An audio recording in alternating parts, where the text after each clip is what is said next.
President Biden is standing firm on his support for the U.S. withdrawal from Afghanistan, calling the evacuation effort an extraordinary success, despite criticism back in Washington.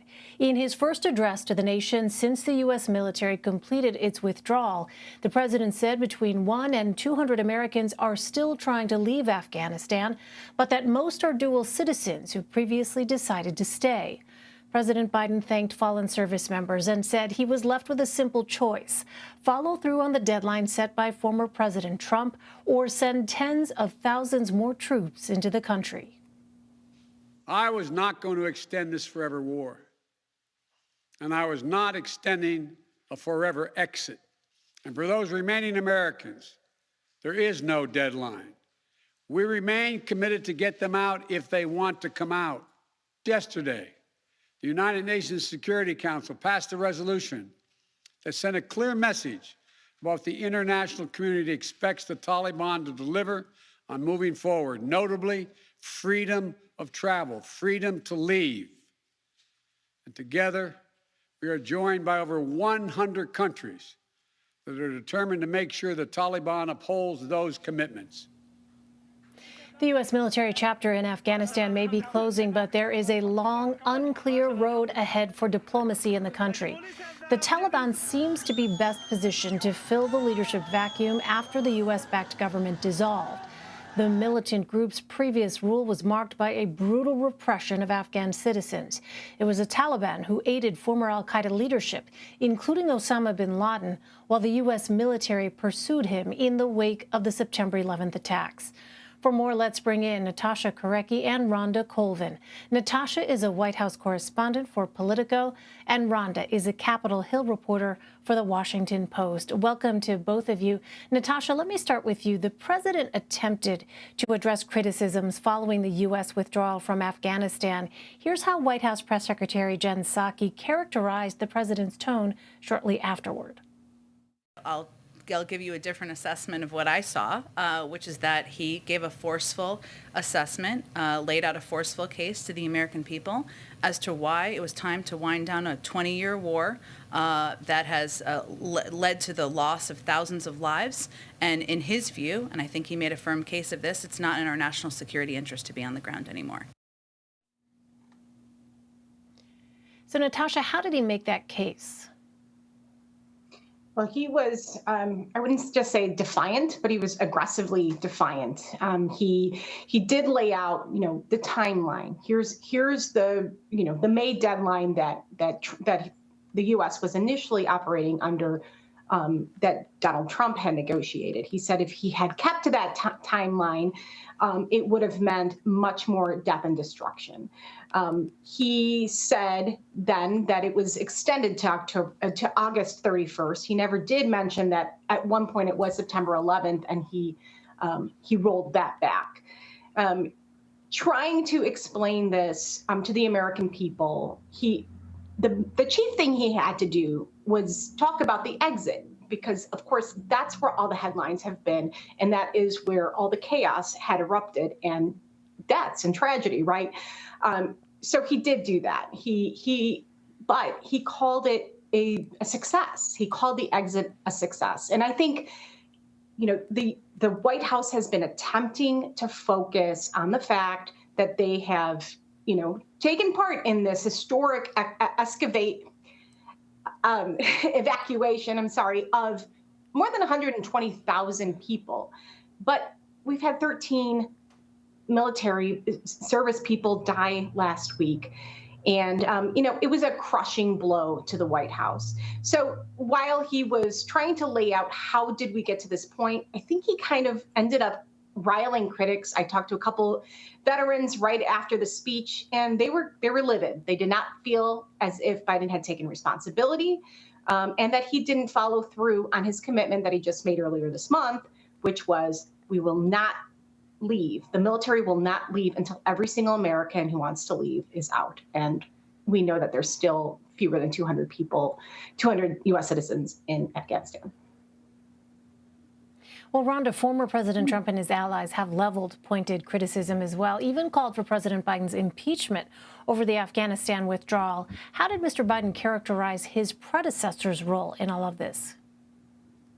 Well, President Biden did discuss that he, just months after taking office, had to make a decision based on what his predecessor, President Trump, had a deal that he had arranged with the Taliban that we would withdraw by a certain date. So Biden expressed that from his view that he had to get out now. It was either stay there or put more American lives at risk. So that was a part of his speech that he just made today. He really doubled down on that, being his decision, behind his decision on that he did not want to put more American lives at risk. And he continued on with the refrains that we've seen from him in the last few weeks when he has spoken about the situation in Afghanistan and said that he doesn't want another president to take this on, that this ends with him. So this speech today, it was longer than the other two that we remember from the last 2 weeks, but he really doubled down on that and was very firm that he had a decision to make based on his predecessor's role in this, and that's why he came to this conclusion. But he also said that he did not want this to go on any longer. You know, Natasha, what's been so interesting to watch is that there has been criticism from both sides of the aisle with respect to how the Biden administration has executed this withdrawal. You obtained a copy of the White House's talking points to Democratic allies. What is their response to the charge of abandoning Americans in Afghanistan?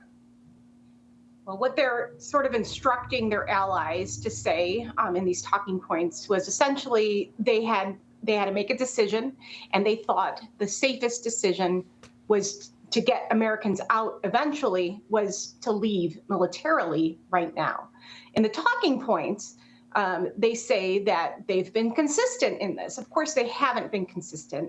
As we mentioned earlier, Biden said that they would not leave militarily unless every American had left who wanted to leave.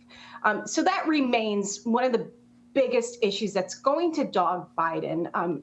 Every time we hear a story, and they're coming out already of either interpreters who assisted the United States or American citizens who attempted to get out but were unable, it's just going to continue to dog them. Some of the other points that they outlined were things they've said, you know, over and over again, which is pointing to their successes, the 120,000 people that they evacuated. Also, you know, the fact that they've gotten everybody out by August 31st and ended the war. I mean, that what Biden was doing today and what they're trying to convey in their talking points was the same messaging, which is they wanted out of Afghanistan. Americans wanted out of Afghanistan. What he was messaging today is, this is how I did it. It was ugly. It wasn't pretty. But we did it the best way we could. And that's what he's telling his allies to make sure that they're conveying to people. And Rhonda, Congress is still on recess, but the Senate gathered for a session Tuesday. How did that session relate to what's happening in Afghanistan? You're right. Both the Senate and the House are in their August recess, but the Senate today took up a bill that the House had already passed before leaving. And this is a bill that deals with funding those American evacuees that have come back here.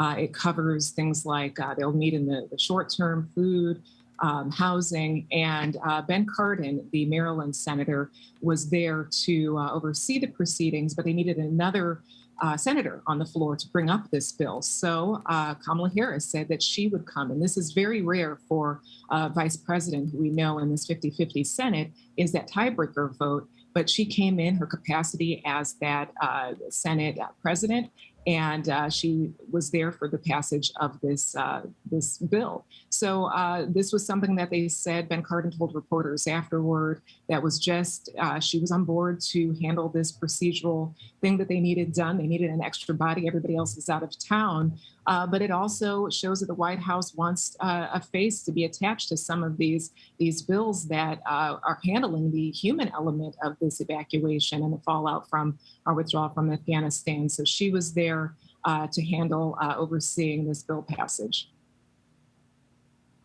And Natasha, you've reported that the Biden administration is trying to pivot from Afghanistan. Where are they trying to direct the focus? They're trying to return to their domestic agenda. It isn't that they ever abandoned it, but certainly they are trying to get Afghanistan news off the front pages, out of the news cycle. And they also know that given what's happening with COVID right now, there's a resurgence across the country. Hospitalizations are going through the roof. You have these mask mandates that are coming back. It feels as if the country's going backwards. That was something, the control of the COVID-19 pandemic was something that Biden had hoped to tout. Right now, given Afghanistan, given the state of COVID, the White House really needs to get its economic agenda passed through Congress. They have to give their members something to go back home with in their hands. And this is what they've promised. They've promised infrastructure, a bipartisan infrastructure deal, and they've promised a revamp in how the so-called care economy and an economic infusion into that so-called care economy. And this is what they're sort of banking on. This is a success that they can point to, and they really need it right now. So I think we're going to see a lot more messaging on that. And Jen Psaki reiterated that today. And they also know that they do have to get this COVID resurgence under control, and that is going to be through, pushing vaccinations, urging more private entities to compel vaccinations. And this whole, a campaign to have people seek out booster shots. So I think we're going to see a lot of that coming from the White House, particularly in the next several days. Well, Rhonda, the House also gathered briefly Tuesday after a moment of silence for the 13 fallen U.S. service members. Democrats adjourned the session, denying Republicans the opportunity to express support for a bill that would keep U.S. troops in Afghanistan longer. Here's Minority Leader Kevin McCarthy. We listened yesterday to General McKenzie say American troops have left Afghanistan, but we did not get everybody out that we wanted to get out. I heard the Pentagon say the time just wasn't there to get more Americans out. But let me be crystal clear. This isn't the U.S. government's timeline. It's the Taliban's timeline. So, Rhonda, what are Republicans calling for? Well, Republicans, in relation to that bill that they were there for to speak in support of, that would have kept troops in Afghanistan until the president could confirm that all the Americans who wanted to leave were gone. So that was what they were there to speak in support of, did not get a chance to, as you mentioned. This is a part of a refrain we're hearing on the Hill right now among House and some Senate Republicans who want to use the Afghanistan withdrawal issue to discuss some of the politics that they do not agree with President Biden. They want to keep a focus on this as a failure of his and their perspective. So this is part of this, and we've seen it slowly build up. Since they are out of town, we probably haven't seen it like we would if they were in town. But it is something that I know I expect to hear more of when they do return to town. And I've spoken with congressional Republicans who say that they want to really delve into this withdrawal and see what the Biden administration did wrong. So from their perspective, this is an opportunity for them to highlight what they feel is a failure by the White House. Well, Natasha, we know that President Biden and the White House have been asked about this notion of leverage over the Taliban. What does leverage look like for the United States, given the fact that the U.S. military is now out of the country? Right. I mean, obviously, the critics keep pointing back to this. What kind of leverage do you really have? What the White House is saying is that, well, first of all, we're providing them aid and funding. But second of all, they're pointing to this UN resolution that, more than 100 nations signed on to,